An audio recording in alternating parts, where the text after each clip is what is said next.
Paneldik үйлерді құру системасын көрсетім.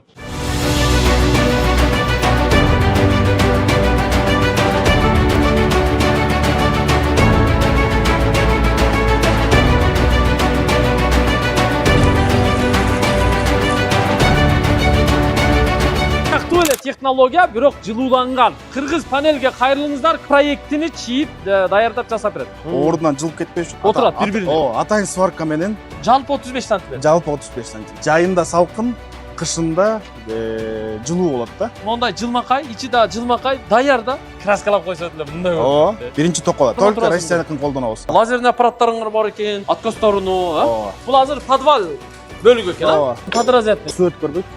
Ным тартпайт. Чоң завод, серьезный. Урматтуу эл журт, мен бүгүн сиздерге Кыргыз панел курулуш компаниясынын панелдик үйлөрдү куруу системасын көрсөтөм. Азыр Бишкек шаарында пригородныйдабыз. Мына Данияр мырза ушу Кыргыз панел курулуш компаниясынын жооптуу адиси, управляющий, тагыраагы ушу жетекчиси.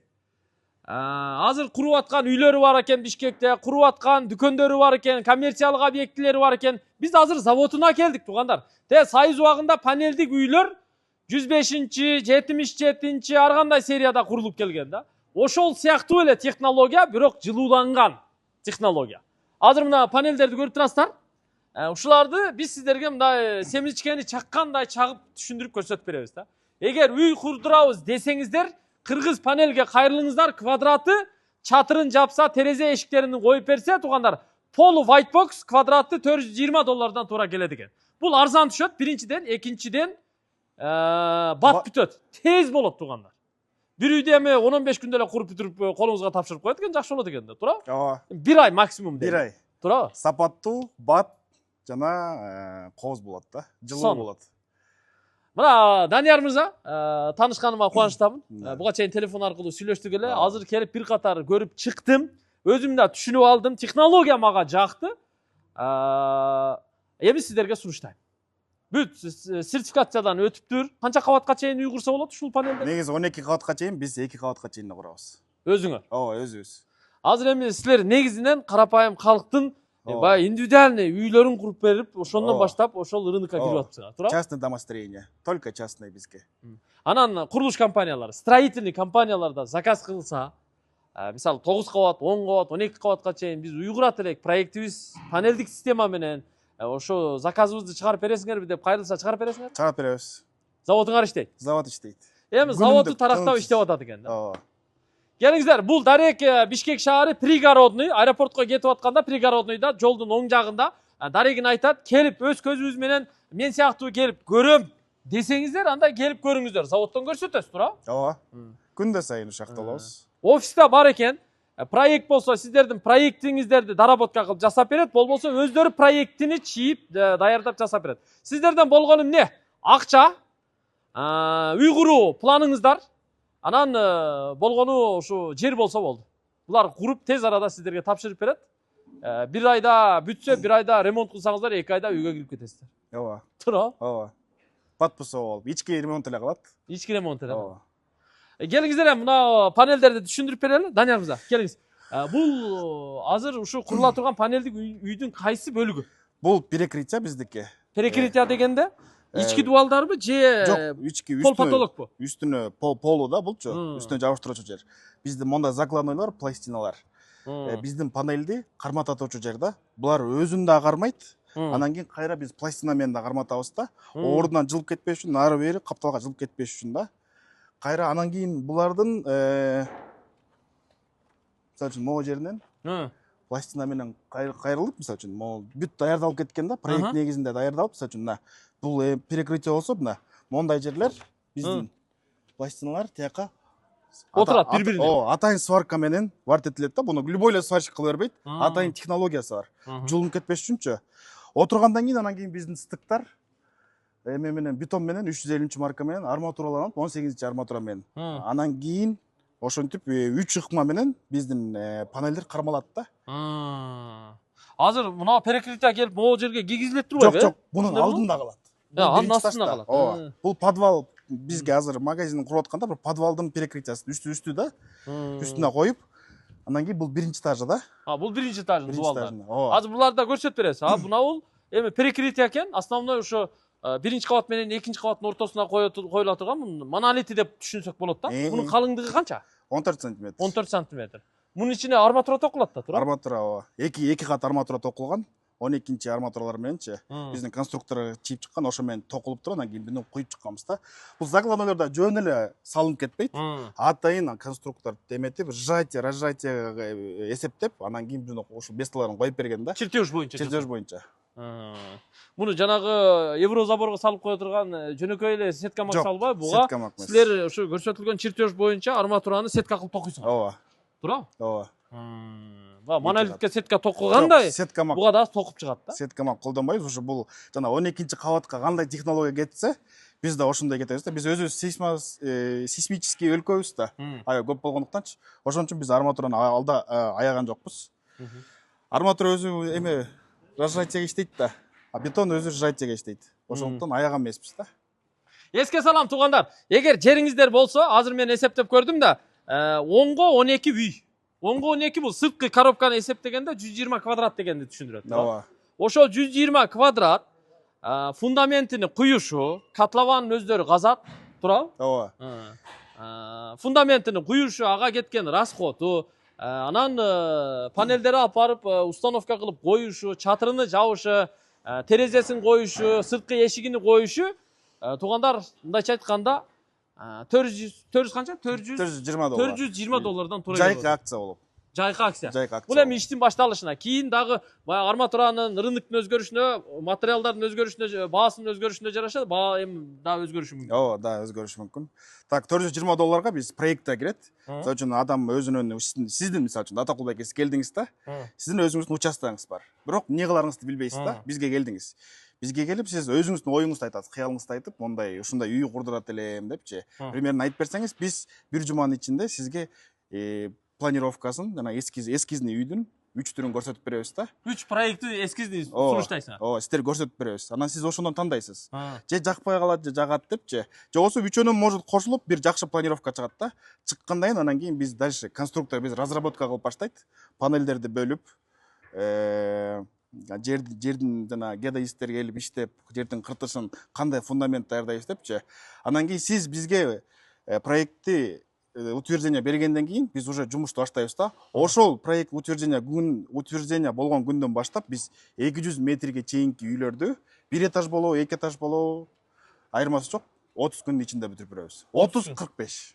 30-45 күн. Ооба. Бир айдан бир жарым айга чейин. Ооба. Плюс-минус эми. Фундамент куйгандан кийин аны кичине күтүш керек, кургаш керек. Ооба. Дагы башка бир себептер болот. Биз ошо сиз подтверждение болгондон кийин эле уже фундамент куюлуп баштайт. Анан кийин биздин панелдер, мисалы үчүн 120 квадрат үйдүн панелдери куюп даярдап болгучакты сиздин уже фундаментиңиз даяр болуп калат да, баары процесс менен. Анан кийин сиз проект даяр болгондон кийин биз уже терезелерине заказ берип коебуз. Баардыгы автоматически кетет да. Аркасынан эле сразу. Ошон үчүн бат болот да. Бат болот да. Ооба. Анан биз куруп алып, анан терезесин заказ берип, анан крышасын эмес.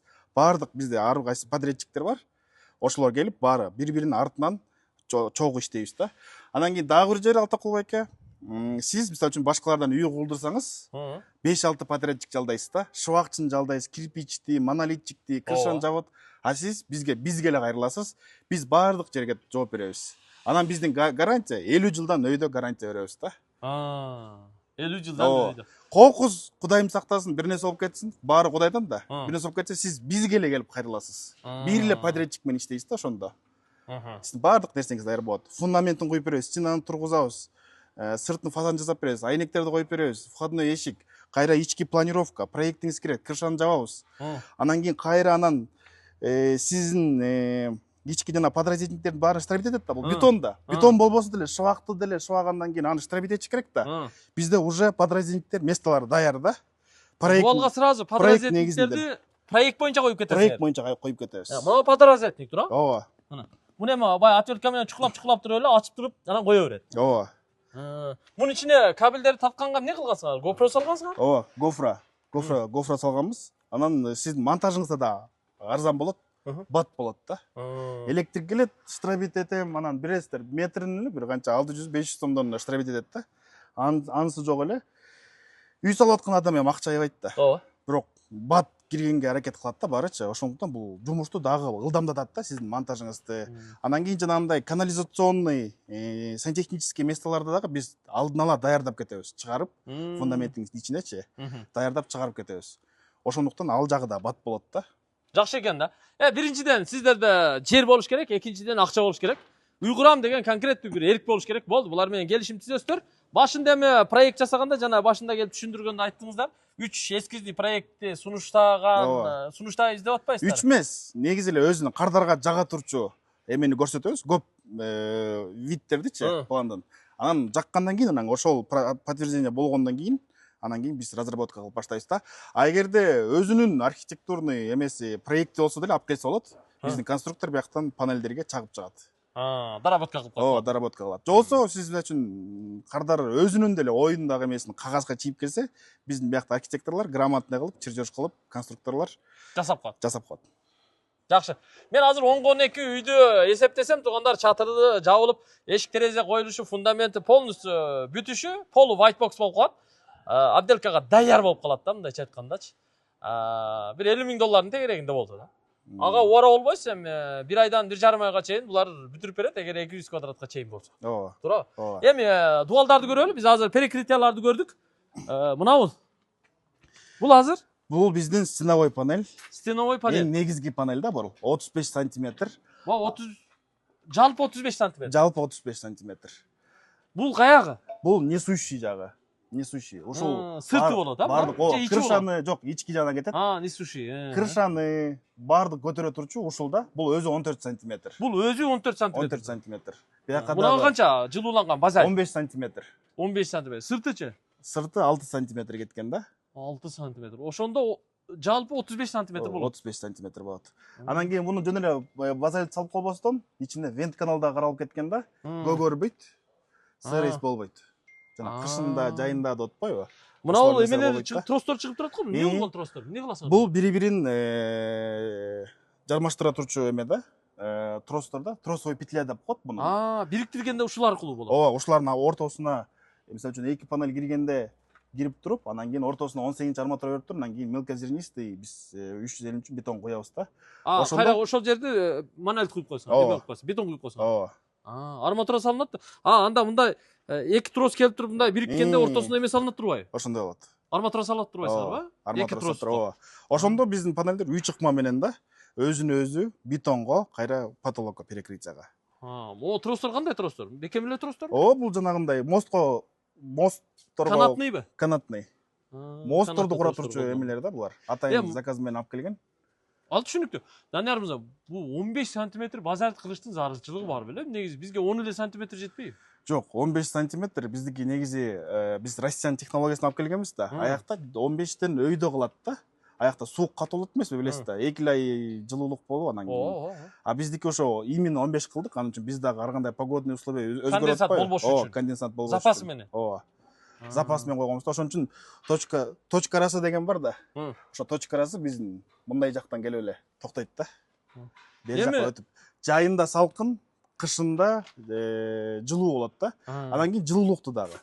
Мисалы үчүн газ менен болобу, көмүр менен болобу, ага өнөмдүү болот да. Бул как термос сыяктуу болуп калат. Мен недвижимостта жүргөнүмө бир 6-7 жыл болду да. Биздин элибиз баягы эски Союз убагында курулган панелдик үйлөрдөн угловой алгандан коркот. Себеби конденсат болот, дубарлар көбөрүп кетет, суук болот депчи. Силердики эми жылууланат экен, андан эч коркпош керек экен. Жок. Туурабы? Гарантия. Ичинде базальт турбайбы, туугандарым? Караңыздар, базальт турат. Бул 10 сантиметр эмес, 5 сантиметр эмес, 15 сантиметр базальт коюп салыптыр да. Кудда эле Сибирге үй кура тургансыздар. Катуу куратыңыз.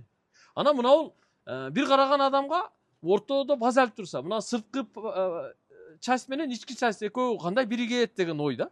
Муну кандай бириктиресиңер? Өзү арматура токкоганда технологиясы барбы? Зигзаг менен зигзаговый закладной деп коет. Ошо менен кармап бир нече эмеси коюлат. Ошол буга дагы, тиги дагы болуп, ошол мындай токулат да, ичинен, зигзаг болуп. Сиздерге көрсөтө кетем аны дагы. Жакшы. Мына көрдүңүздөр, туугандар. Биздин эми билесиздер, тез кабарда фишкабыз ушу. Любой нерсени көрсөтсөк, семечкада чагып, колдон келишинче бар суроонун бардыгын берип түшүндүргөнгө аракет кылабыз. Анан дагы эшик терезелери кандай коюлат? Эшик терезелери бизге даяр уже кашектер коюлуп кеткен. Булар биз дайыма айтып кеткендей эле бул обработка болгон атайын смесь мененчи. Бул жыгач коюпсуң, Жыгач коюптур. Ооба. Бул суупу тийсе да эчтеке болбойт. Бул уже обработка болуп, буну кургатып даярдап койгонбуз да. Буну жанагы эшиктерди установка болгондо ушуга бурап установка кылышат да. Ушуга эле эме Кашек коюп катырып коет. ооба. Эмеси жок да. Анан проект боюнча эшикти чоң кичине ар жерге ал жагына катталына коюш. Полный проекти кандай болсо ошондой кое бересиң. Жакшы экен. Мына мен мисалы терезесин коюпсуң, туура? Терезесин. Тиги эшикти коюпсуң. Бул эшиги. Жакшы, мына дуалдын калыңдыгы 35 см. Караңыздар. Терезе орнотконго да, эшик орнотконго да жыгачтарды полностью коюп чыгат экен. Анан ушуга эле пластикти же алюминий профилди алып келип туруп катырып коет болду. Ооба. Чекесин пеналап коет, ал эми откосторду чыгарып өзү жасап алат, туура? Аддел эшиктер. Анан жакшы жери мага эмнеси жагат, туугандар, бунунчу. Сырты дагы мондай жылмакай, ичи дагы жылмакай, даяр да. Сразу эле родбондко же болбосо шпатлевкага даяр. Абой чаптап салса деле болот. Биздин эң негизги цель эме болчу да, адамдын жумушун азайтуу да. Биз үйдө койдуңар, койгондон кийин геометрический биздики туура болот да. Ошондуктан аны кайра уровень менен чыгарып кереги жок да. Сразу эле ичин. Кааласаңыздар, кээбиздер болот да. Мен мисалы үчүн кичине каражатым жетишсе истесе, сразу эле обой ушунун үстүнө чаптап салса болот. Грунтовка берип эле, грунтовка берип туруп эле, бир катарында шпатлевка берип туруп анан кылган жакшы өзүчү. Негизи стандарт ошондой да. Стандарт. Грунтовка берип туруп эле сразу бир слой бересиздер да, анан уже обой же краска бере берсе болот да. Сыртына ошондой эле грунтовка берип туруп, кааласа травертин, кааласа декор, кааласа дагы эмне? Жөн эле краскалап койсо. Мраморный крошкалар чыгып калбады. Ошол любой нерсени берсе болот, туура? Ооба. Жоксо жөн эле калтырып койсо болот. Өзү деле мындай бетон өзү негизи кооз материал да. Анан бул азыр кургай элек да. Бул дагы 10 күндөн кийин бул мындай ачык серый цвет болуп калат да. Өзүн сыртын деле калтырып койсо болот да. Анан биздин жанагындай стыковкалар бар да. Стыковкаларды атайын ошол коозураак кылып калтырып кетебиз да. Ошондуктан калтырып койсо деле болот. Эң негизгиси ичин бизде кыргыздар ошондой го. Ичин бүтүрүп эле жашайт го. Ошон үчүн сыртын көпкө чейин калтырып койсо болот. Могу алтыдан өтүп кетиш кыйын. Сыртынчы мына фасадный масляный краска менен краскалап койсо деле мындай болот. Ооба. Туура, мисалы бала бакча курдурсун. Сыртын ар түрдүү түстө краскалап койсо болот. Туура. Ар кандай кылса болот негизи, бирок эң негизгиси ортосунда базаль турат. Бул ошо конденсаттан сактайт, сууктан, ысыктан сактайт да. Азыр мына арматурный цехине кирели, келиңиздер. Биз эми чекеден түшүндүрүп берели. Мына бул арматуралардын токулушу экен да. Келиңиз көрсөтүп бериңизчи. Бул арматурный, бул ошо несущийлердин. Бизге несущий панелдердин эмелери. Биринчи үчүнчү токуп аласыңар. Биринчи токуп алат. Биринчи негизи проект чыгат. Конструктор проект чыгарат. Ар кайсы ар бир жерин, ар бир деталын бунун ичине да кантип жанагындай розеткаларды өткөрүп кетиш керек экени баарын эметип чыккандан кийин эң биринчи эле проект келип ошо арматурный цехке түшөт. Булар арматурный цехке түшкөндө булар ушинтип токуп баштайт. Мунун ортосуна терезесин чыгарып тура, чоң терезе экен ушунка. Терезелер менен. Анан токуп баштайт. Анан биз атайын эмени, биздин конструктор атайын эмени чип берген. Бул шаблонный да. Ушул менен да арматура токуш бат болот да. Мунага ар бир размерлер. Арматураны мындайынан коюп туруп эле, анан ушуга байлап эле. Узундан мындай жаткызып деле кылса болот да. Буга эми кичине арматураны опытный деле адам кереги жок да. Бул шаблон да, шаблонго коюп туруп эле, главное жакшы байлаганды билген адам эле. Жакшы экен, мына аябай жакшы турбайбы? Ушундан эки, ушул дагы биздин жумушту арбытат да, аябай, эки эсе. Арматура постоянно запаста турат экен да? Арматура постоянно запаста турат. Бул Россиянын арматурасы? Ооба, Россияныкы. Россиянын арматурасы. Только Россияныкын колдонобуз. Базалиттер дагы биз Технониколдуку, бардык сертификациялар бар. Технониколдуку жакшы. Мен да үйүмдүн сыртын Технониколдун базалит менен жылып аткам. Орустар эми суук менен күрөшүп жүрүп көнүп калган да. Ошондуктан. Мынантип бөлүк-бөлүктөрү токулуп жасала берет экен да. Ооба. Бияк бул арматурный цехиңер аябай чоң турбайбы? Биякта чоң лазерный аппараттарыңар бар экен. Бизге ошо ар бир закладнойдун кесе турчу, бизге опалубка. Ар бир бизде эме фанера менен опалубка жасайбыз да.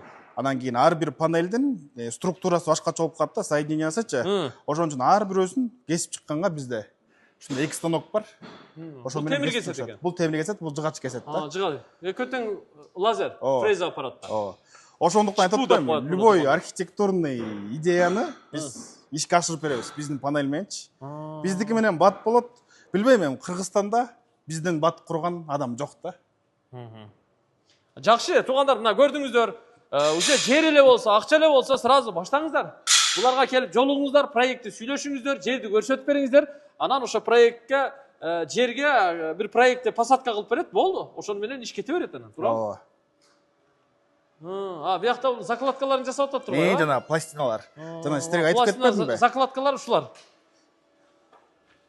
Могу кармап кете турчу деп, бул жөн эле эме эмес да, бул атайын конструктор ийип Жасайт. чыгарып, Муну кошулган мощный жерде. кылат турбайбы?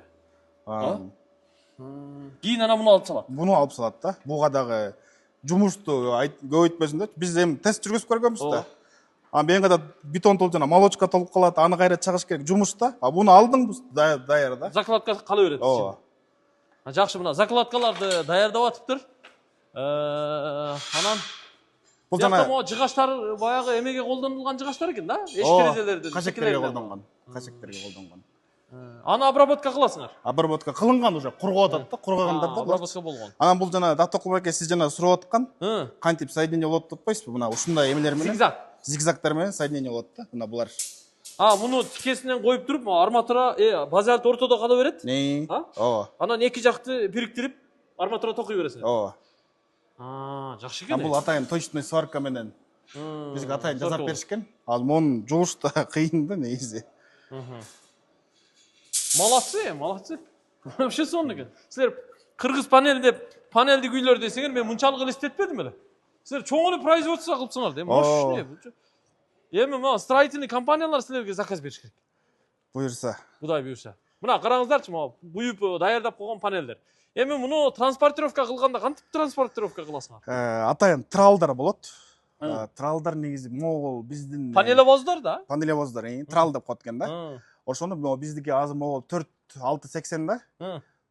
Ошону биз экиден эле жүктөйбүз да, анын үчүн оор болуп калат экен. Кичине кыскарактарын 4-4төн жүктөйбүз да. Бирок баары пландаштырат. Биздин атайын логист дагы бар. Өзү пландаштырат. Мисалы үчүн сиз Атакул байке жана айтпадымбы? Сиз жана проектти заказ бергенде эле биз баарын пландаштырабыз да. Панелдин размери, веси полный. Срок төрөбүз. Анан кийин биздин логистка барып, бизде өтпөй калчу жерлер бар да.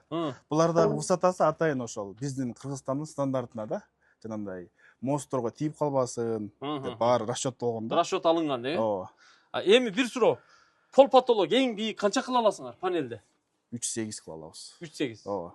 4-20 болбойбу? Жок, 4төн өтө албайбыз. 4төн өткөндө ошо айтып атпаймынбы, жана мосттордон, биздин ар кандай жерлерден өтө албай калат да. Ошондуктан буну жаткызганга да болбойт. Жаткызганга биздин мамлекет уруксат бербейт да. Только трал менен алып баш керек да. 3-8 бирок сиздики таза калат. Бул пол потолок бийиктиги. Ооба. Турасычы мисалы перекрытиялар? Турасы 6 метр. 6 метрге чейин кыла 6 бересиң? метрге чейин кылабыз. Мощный болот экен. Ооба. Ошондуктан бат болот да. Дүкөндөргө кете берет экен, туурабы? Любой жакка кетет. Үйгө кете берет. Үйгө кетет. Коммерческий объекттерге. Полный кетет экен, Ооба. машалла. Мына туугандар, көрдүңүздөр, мен болгон суроолорду берип атам. Азыр могу цехке кирели. Бул жакта ушу атайын столдордо эме кылат экен. Куюп даярдап экен. Кайерден киребиз? Бул цехти атайын ушу жасаптыр да. Азыр бир жеринен кирели. Так, келиңиздер. Анан туугандар, чыдап туруңуздар. Биз аягында Алтын Ордодо бир объектти куруп атат экен. Ошол объектти да көрсөтөбүз ушул чыгарылыштын аягында. Так, мыналар ар бири өзүнчө ушу куя турган калыптайм, Ооба. Бул поворотный стол деп коет. Поворотный стол. Бул көтөрүлөт. Баардык ушенден даярдалат да. Ушул 6 метр. 6 метр ушул, Турасычы? Турасы бунуку 4 метр. 4 метр. 4ке 6, бир куйганда 24 квадраттык куя алат экенсиз, да? Ошенден даярданып баардык процесстер ошенде болот да, поворотный стол. Мына асты эмне мына? Вибростол эмеспи? Бунун астында вибрация да бар. Вибрация бар. Куйган учурда вибрация берет. Вибрация берет, анан кийин ошол алдында жылуулук эмеси да каралып кеткен. Ошол жактан парение болот да. Жакшы. Бул жылып. Мынага куюлуптур го, Бул коюлуп. Мына келиңиздер, мына көрсөтүп коебуз силерге, этият болуп өтүп келип көрүңүздөр. Мына биягынан чечип коюптур, азыр куюлган учур экен, бул Ооба. Качан куюлду? Бул кечөөнү коюлган. Муну уже чечип атасыңар. Буну чечип. Ошо атайын сиздерге негизи эртең менен чечилмек, сиздерге көрсөтөлү деп ошо калтырып койгонбуз да. Жакшы. Жакшы, сонун, сонун.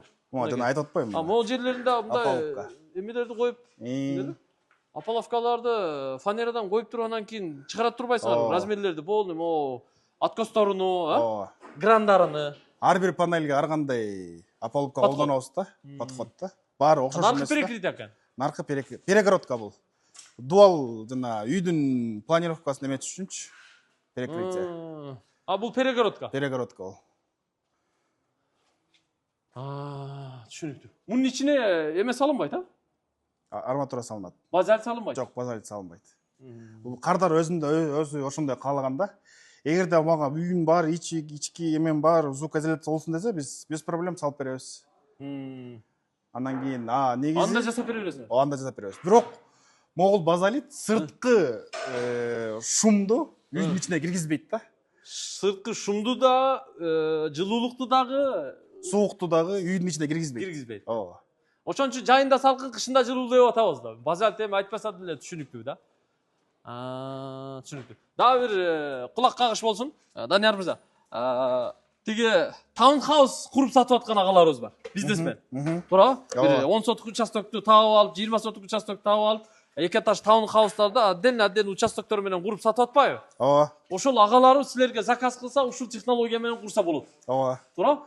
Ал ушундай үй салып, үй менен иштегендерге выгодный да. Анын үчүн алардын эң негизгиси убакыт да. Биз ошо убакыттан тез бүтүрүп беребиз. Квадратын эле келишесиңер, болду. Квадратын эле келишебиз, андан кийин проекттин эле келишсек болду. Кетти. Таунхаус курган агалар, келиңиздер мага кыргыз панель менен бир сүйлөшүңүздөр эле. Булардын технологиясы жакса, бат бүтөт. Анан подрядчик жалдап, шыбакчыга өзүнчө, электрикке өзүнчө, тигиге өзүнчө, буга өзүнчө мындай ора болуп уста издебейсиздер да. Бизге эле кайрылат, биз баардыгын бүтүрүп беребиз. Баарын бүтүрүп. Эми таунхаусты эмне үчүн айтып атам? Таунхауста квартиралар болот. Квартиралардын ортосунда шум болбош керек. Ооба. Биз межкомнатный, межквартирный шумдарды да жасап бересиңер заказ менен. Биз ал жагында карап кеткенбиз, бири-бирине үн угулбайт. Анан кийин жана билесиздер да, азыр панельный үйлөрдө, панельный эмес, негизи эле жаңы үйлөрдө. Жаңы үйлөрдө бири-бирин сүйлөгөнү, баскан турганы угулуп атпайбы? Биз ошону жок кылганга аракет кылабыз да. Шумкага да иштейсиңер. Ооба, шумкага да иштейбиз. Туугандар, эми болгондой көрсөттүк. Азыр эми ошол объектиңер каерде курулуп атат? Алтын Ордодо азыр. Алтын Ордо. Туңгуш жактабы? Кудай бергенде дагы үйүбүз курулуп атат. Ал жакка азыр барганга эме жок да. Ошон үчүн Алтын Ордону көрсөтөлү. Алтын Ордону көрсөтөлү. Жакшы. Биринчи могуну полностью кайра жаңысыны буярдан мурда тазалап, майлап, даярдап алат турбайбы? Тазалагандан кийин биякты шлифовка кылып чыгат. Кайра баарын шлифовка кылып, таза кылып тургандан кийин кайра майлап, анан полкаларды орнотуп. Ооба. Жакшы экен. Саны. Данияр мырза. Кеттик анда, эмеге баралы? Алтын Ордого баралы? Жүрүңүздөр. Кыргыз панелдин Instagram аккаунтуна катталып коесуздар. Телефон номурун видеонун астына жазып койдук. Сактап алыңыздар. Кыргыз панель депчи контактка. Анан WhatsApp аркылуу, түз чалуу аркылуу дагы Кыргыз панелге байланышка чыксаңыздар болот. Дагы бир жолу кайталап айтам, Дареге Бишкек шаары Пригородный аэропорт жолунда оң тарапта. Дарегин так айтат, келесиздер, өз көзүңүздөр менен көрөсүздөр, офисте отуруп сүйлөшөсүздөр, проектти келишесиздер. Акча даяр болгон болсо, аванс бериңиздер да баштаңыздар. Ойлонуп отуруштун кереги жок. Сезон өтүп кетет туугандар. Азыр баштасаңыздар, күздө уже жаңы үйдө эмне болот? Жашайсыздар, той кыласыздар. Кеттик анда, объектке баралы. Мынакей, туугандар, биз азыр ушу Кыргыз панелдин объектисиндеги жумуш процессине күбө бололу деп Дарегине келдик да. Бул өзү подвал менен бир кабат имарат, коммерциялык багытта курулуп атыптыр. Бул азыр подвал бөлүгү экен, подвал бөлүгү. Жердин ичине кириптир да. Ооба. Силер ошо подвалды да өзүнчө панелдер менен куйдуңар. Ооба. Астына мына подбетонка, подушкасы куюлуптур, Ушул объектке түшкөнүңөр канча убакыт болду? Так, бу жерде иштеп атканыбызга 1 жума болду. Берге негизи могу блоктор койгонубуз, классный линия деп коет. Ар бир участок классный линиясы бар. Ошо линияга келип калды, анан үйдүн да жанып болуп калды да. Ошондуктан биз жанагындай монолитный подвал куйганга мүмкүнчүлүк жок болуп калды да. Машина иштей албай. Ошондуктан биз кечке ойлоно, анан кийин ушул блокторду, мындай дагы не система бар. Курап жүрүшөт да, ушундай блокторду курап, сыртын гидроизоляция кылып, баардык стыковкалардын баарын гидроизоляция кылып, анан ошол жактан бат болуш үчүн ушинтип келип койдук подвалды. Булардын алдыдагы герметик менен атайын иранский. Алды дегенде могу блокту коюп атканда астына бириккен жери, подушкага отурган жери. Ооба. Бул котлованда каскандан кийин биз баардык жер кыртышын алып, трамбовка кылып, анан кайра засыпка кылып, атайын шебей менен.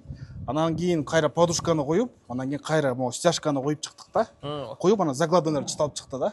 Азыр закладнойго силер айтканда, моундай болуп бириги ушундай болуп сварка болуп турбайбы, моундай болобу? Караңыздар. Ошон үчүн баягы ушундай закладкаларды коюп чыгат экен да. Бул болсо мына баягы гүл формасында угольниктер менен сварка болот экен да. Угольник технология ушундай да. Ушул анан үстүндө да көрдүңүздөрбү, тигине тетиндерден да бул перекрытие көрсөтпөдүмбү? Ооба. Ал ушунун перекрытиясы да коюлуп, анан кийин кайра четтерине дагы герметик. Бул суу бер жакка грунтовый воду болот да. Бер жакка өтпөйт. Анын үчүн биз ар бир могу алдын коюп атканда да герметик кылып, анан кийин тети четтерине да ар бир стыковкага 3 слой герметик кылганбыз да. Эгер подвал болсо. Подвал болсо. Эгер подвал болсо. Суу бери өтпөгөнгө биз кепилдик беребиз да. Анан кийин мына Бияка да эме таштапсыз. көрсөтүп атканда булар мындай эле алып коет. Ичине атайын эме киргизип койгонбуз. Подразъятник да бул, а? Ооба. Бетон кирип кетпеш үчүнчү. Буну мисалы үчүн мына чукуп чыгып эле. Бул эми подразъятник. Ушуга алып келип розетканы отургуза берет. Ооба. Күлчатылды розетканы, Ооба, мындай чукуп коюп эле. Ичине көрдүңүздөр, бул жөн эле жаап койбостон ичине пенопласт салып койгонбуз да. Бетон толуп калбаш. Ооба, анан үстүнө ушундай кеткен да. Ушул келип эле анан кийин монтаж. Бул ар бир панельге каралып кеткен. Анын үчүн бияк ушу коммерческий болгондуктан каерден ар кандай техника коюлуп калат да. Ошон үчүн ар бирөөнө коюп кеткенбиз да, ортосуна. Ар кандай? Ар бирөөсүнө. Подразъятник. Подразъятниктерди. Анан мына панелдердин бириккен жери азыр опаловка коюпсуңар. Эми ушунун ичине арматурада токулуп. Бул ар бир 2 метр сайын биз колонна куябыз да. Бул ошондо бункер эле болуп калат. Кудайым сактасын, согуш болуп кетип, ушул жака эле келип жашыныш керек да. Ар бир 2 метр сайын азыр бияка бетон колонна. 1 сааттан кийин бетон коюлат. Мощный болот экен да. Бул бетонду растворунду кандай кыласыңар? Даяр бетон аласыңарбы же Биз атайын колдо аралаштырылат мунун ичине буюш үчүн? Бунун ичине уюш үчүн атайын смесь менен коюлуп алып келет. Анын үчүн бизге катып калбаш үчүнчү. Катып анан биз атайын смесь ойлоп чыкканбыз. Эме ушул завод менен контракт түзгөнбүз 1 жыл. Анан атайын смесь кошуп, ал бизге атайын бир суюктукту алып келип берет да. Өтө суюк эмес, өтө кою эмес. Анын үчүн биз жазганда дагы бетон панель мындай тегиз жагыз керек да. Ошондуктан. Муналарды атайын ушу моуларды тиреп, уровеньге чыгарыш, ана диагоналдарын чыгарып түзөп коюш үчүн атайын менен тиреп коюп турбайсыңарбы? Бул атайын ушундай тирегичтер, панель тирегичтер булар. Панель тирегич. Булар буралат, анан уровень чыгарып туруп. Мына. Биягы да чоң экен, а? Ой, чоң имарат болуп аттыр. Ооба, бунун үстү ошо. Буга эми мана эме отургузасыңар. Панель перекрытияны алып келип үстүнө отургузуп. Ооба, үстүнө отургузуп коебуз, болду. Болду экен да, даяр дейт. Ооба, азыр колонна куйгандан колонна 1 күн турат. Анан перекрытие коюлуп, сварочный жумуштар бүткүчөктү. Бул уже колоннанын өзүнө бетону өзүнө келип калат да. Канча күнгө срок алдыңар бул объектке? 30 күнгө алганбыз. 30 күнгө. Келиңиз. Үстүнө да чыгалы, туугандар. Келиңиздер. Үстүнө чыгып, мына үстүнөн дагы бир катар көрсөтүп коелу. Колдон келишинче. Үстүнө чыгып бериңиздер. Мына. Биз объекттен жеринен көрсөтөлү да. Так, бери чыгып бериңиздер, туугандар. Мына, караңыздар. Мындай кылыптыр да. Бу несущий жагы экен, ушул жерге отурат турбайбы, прикрытие? Ооба. Буну силер жана базальт кылыпсыңар эле. Бул пеноплекс болуп турат го. Бул пеноплекс базальт. Подвалды пеноплекс кыласыңар. Ооба, бул кардардын калоосу боюнча. Калоого жараша да болот. Анан кийин биз прорабтен да сүйлөшкөнбүз да. Сүйлөшсөк ушундай жыйынтыкка келдик да. Пеноплекс болуп. Бул суу тартпайт. Тиги деле тартпайт, бирок баасы көп чыгып кетип атканда. Ошондуктан анан пеноплекс коюп. Пеноплекске токтолдуңар. Бул деле технониколдук го. Бул дагы коюлуп атканда бул жагынан атайын клей менен жабыштырылып, ал да суу өткөрбөйт. Ным тартпайт. Бунун нымын өзүнө тартып албайт да. Туура. Бул деле 35 см болду. 35 см бул дагы. Могу крючоктордон кран менен көтөрөт турбайсыңарбы? Ооба. Жакшы. Буга тиги бүт ошо үстүнөн эле отургузуп, перекрытияны койгондо эле уже имарат даяр экен да. Ооба. Азыр беркинде кылганда азыр эми араң эмеси опалубкасы бүтүп, анан кийин эми бетон куюлмак да. А бул уже кетип. Жакшы. Сыртынан изоляция кылып атасың. Гидроизоляция. Гидроизоляция. 3-4 эсе болгон. Сыйра болгон. Жакшы. Сонун эле болуп аттыр. Ооба. Аябай Гидроизоляция. Жүрсөңүздөр, муяктан көрсөтөйүн азыр. Мына. Мына молары. Бириси бири 2-3 сыйра кылып, уже даяр алып келгенбиз да биз. Анан кийин клёнкадагы. Ооба. Эң аягында. Клёнкадагы. Клёнка обязательно да бул. Гост менен.